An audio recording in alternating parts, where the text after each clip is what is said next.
Some netizens asked me to share my thoughts on Vance's visit to India. As an Indian son-in-law, Vance can be seen as returning triumphantly to his wife's second homeland. This attracted widespread attention from Indian media. However, even the Bharat Empire, which loves hyping vanity, did not place overly high expectations on Vance. After all, as the U.S. Vice President, Vance holds a high position. Yet, he has no real administrative power. Under Trump's personal dictatorship, this cabinet is almost entirely composed of chameleons and sycophants. They are always ready to praise Trump in front of cameras. They don't even dare mention their own positions. As Secretary of State, Rubio made a 180-degree turn on the Ukraine war. He went from a defender of democracy to a derivative of the president's will. He is known for his hardline stance on China. However, in the U.S.-China tariff war, he has clearly lost his voice. When opinions differ from Trump's, they cannot be expressed. When they align with Trump's, they must not steal the president's spotlight. This is the most awkward aspect of this cabinet. The vice president's legal status is higher than that of cabinet members. After all, he is the first in line to succeed if the president cannot fulfill his duties.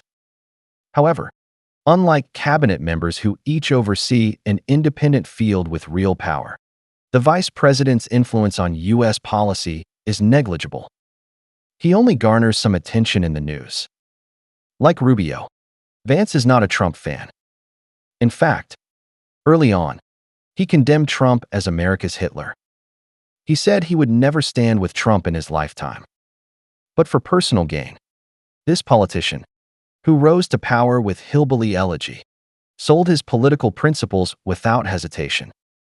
He became Trump's loyal watchdog. After transforming into a political elite, he mocked Chinese people as peasants.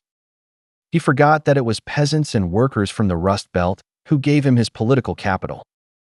His footage of humiliating Zelensky in the White House shocked the world. Questioning why Zelensky didn't say thank you lowered the vice president's decorum to a new low. If we judge Vance by the standards of an ordinary person, he is utterly shameless and completely untrustworthy. He is far more despicable than Trump. His visit to India is more about accumulating political capital for himself. Whether he can implement his boss Trump's policies and make India a model of submission to the U.S. is not his main concern. For Vance, he must leverage Trump's power without tying himself too closely to him. After all, for years from now, Vance harbors ambitions of running for president. India's reception of Vance with exceptionally high protocol is expected. After all, no matter what, Vance is a more significant figure than von der Leyen. If he becomes U.S. president one day, this small investment in protocol could yield massive returns. However, looking at the official itinerary, Vance's trip is mostly for show. For example, visiting the Akshardham Temple, exploring Pink City ruins, touring the Taj Mahal, and visiting the Shilpgram craft market resemble a cultural minister's itinerary. If the goal was to reach any cooperation agreements with India, it's redundant. Trump has already sized up Modi. When Modi visited, Trump announced tariffs on India to his face. He insulted an Indian journalist by saying he couldn't understand their English. This was utterly devoid of diplomatic etiquette. In short, in Trump's mind, Modi is like Zelensky. He holds no cards. Talk of selling F-35s to India to strengthen bilateral friendship was forgotten after Trump launched the tariff war.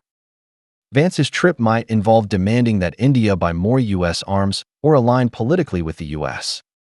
India could make trade concessions to qualify for F-35 purchases. At most, he can probe India's bottom line on Trump's behalf. For instance, in private talks with Modi, he might propose even more outrageous trade extortion. This would pressure the Indian government to rush into talks with the U.S. Ultimately, the spotlight-loving Trump would reap the rewards. In other words, Vance can only bring back better terms by making India concede.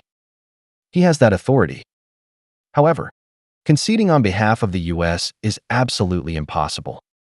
He has not been authorized to do so. My advice is that the Indian government and media should handle Vance's visit discreetly. Otherwise, if he makes excessive demands, it will embarrass everyone. India has always believed it plays a significant role in this tariff and tech war shaping the global future. In reality, major powers like the US, China, and the EU barely consider India a key factor. Trump named Japan and South Korea as the first to negotiate. He sees them as economic and tech powerhouses, semi-colonies of the US, with a high likelihood of signing model agreements. Their demonstration effect is clearly far greater than India's. So, he only sent Vance to India instead of visiting himself.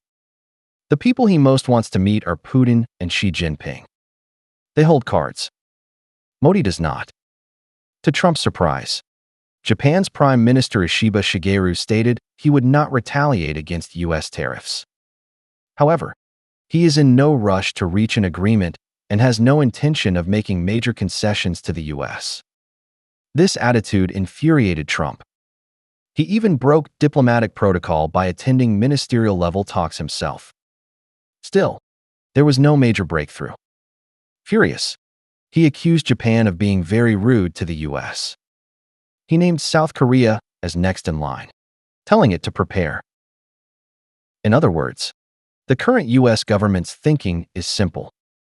First, make trade partners like Japan, South Korea, Canada, and Mexico submit. Then, force the EU to concede.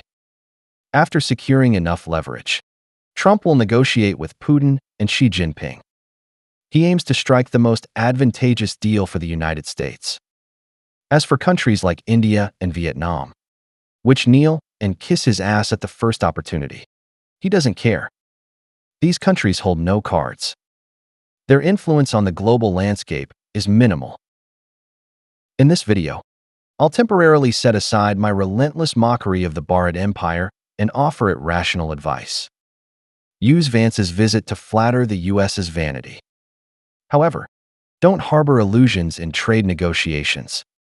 Don't think that kneeling first will secure a trade deal favorable to India while weakening China.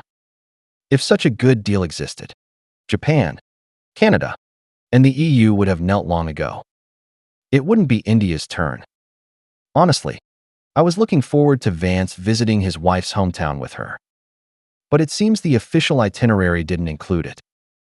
I think Vance should cherish this opportunity. The vice presidency is the peak of his political career. He sold his integrity for this position. For years from now, when Trump steps down, Vance's political career will likely end. In short, seize every chance for exposure.